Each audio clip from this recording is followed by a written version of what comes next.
Chers amis, bonjour. Nous sommes le lundi 11 novembre 2024. Il est 9 heures. Quelques news de l'Arménie, de l'Artsakh et de la diaspora arménienne. 11 novembre, armistice. Donc la fin de la Première Guerre mondiale.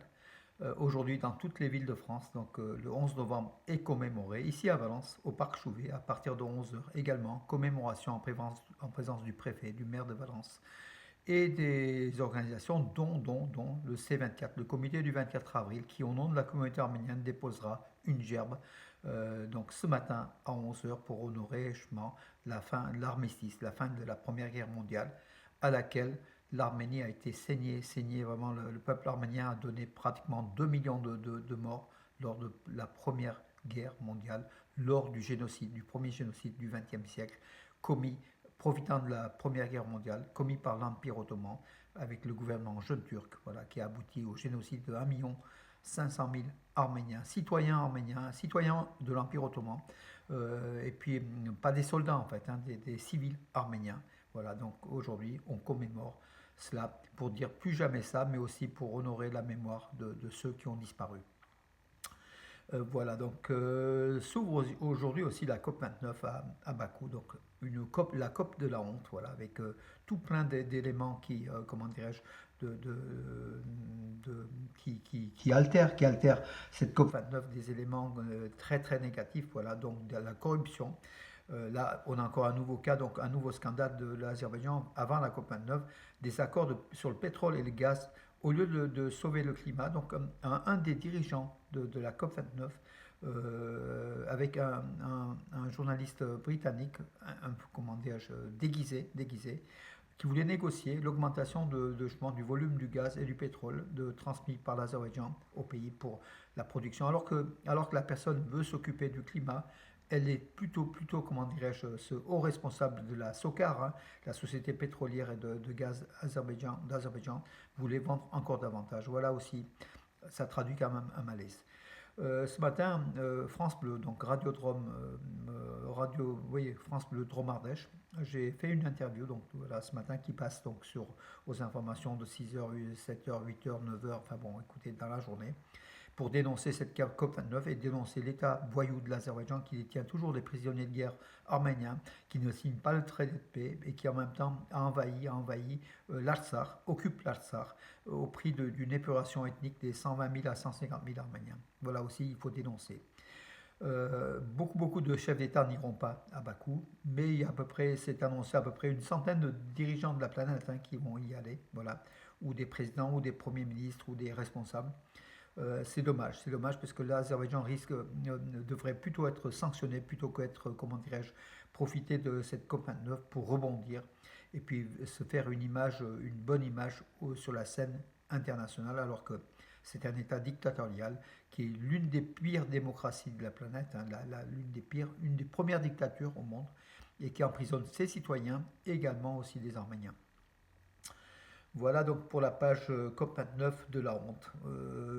Alors, que dire d'autre? Oui, Greta Thunberg, l'écologiste suédoise qui est très connue, est aujourd'hui à Tbilissi. Elle va manifester justement contre la tenue de la COP29 en Azerbaïdjan. Donc, elle dénonce tout ce que j'ai dit à peu près, hein, donc voilà. En plus de l'effet négatif sur le climat de ces pays producteurs d'hydrocarbures, voilà, qui bénéficient de la COP29 pour contourner donc, l'événement à leur profit et produire et polluer encore davantage. Greta Thunberg qui sera à Yerevan cette semaine, elle l'a annoncé depuis Tbilissi dans une interview à la radio publique d'Arménie. Alors oui, à Saint-Etchmiadzin hier, donc une prière commune a été pour la libération des Arméniens captifs en Azerbaïdjan a été célébrée à Saint-Etchmiadzin en présence du catholicos Karekin, de toutes les églises aussi d'Arménie et de la diaspora, comme hier à Romans, nous avons assisté aussi à une messe par le père Roussik Sarkisian, justement, qui a demandé aux fidèles de se lever et de faire une prière pour la libération des prisonniers de guerre arméniens, des prisonniers en fait civils et militaires et politiques détenus injustement en Azerbaïdjan. Voilà, que la prière puisse être exaucée, donc que le Seigneur puisse entendre la voix de l'Église arménienne et puis des églises sœurs qui ont aussi fait des prières en même temps pour justement la libération des prisonniers de guerre arméniens. Alors oui, environ 700 camions arméniens sont bloqués donc au passage du Haut-Lars à la frontière entre la Géorgie et la Russie, qui est le seul passage terrestre entre l'Arménie et la Russie via la Géorgie, hein, voilà, donc qui est en altitude. Et la neige souvent bloque, la neige, la glace bloque souvent ces passages. Parmi les 2000, un peu plus de 2000 camions bloqués, 700 sont des camions arméniens qui vont vers la Russie ou qui viennent de la Russie vers l'Arménie. Voilà, l'Arménie avec Léo, la chanson Cosmic Friend a fait donc son premier essai donc hier à Madrid, l'Eurovision Junior 2024 qui se déroulera samedi prochain, donc 16 novembre, à Madrid. Voilà, avec l'Arménie fait partie des favoris, hein, avec Léo 10 ans, avec sa chanson Cosmic Friend. Voilà, vous pouvez voir les vidéos. C'est une très très belle chanson en arménien et en anglais. Alors oui, Arsène Randjan pour l'Arménie est devenu champion du monde, vice-champion du monde pardon, de sambo. Ça se passait au Kazakhstan. Il y a aussi un autre vice-champion du monde arménien, et puis il y a aussi deux médailles de bronze à ces championnats du monde de sambo. Sambo qui est une lutte, en fait, une sorte de lutte pratiquée surtout dans ex-armée soviétique, plutôt dans les pays de l'Est, qui est très très méconnu en Occident. Voilà. Alain Simonian, le président du Parlement arménien, a aussi participé à une liturgie à l'église des Saints-Martyrs de Doubarachen, dans les environs d'Yerevan.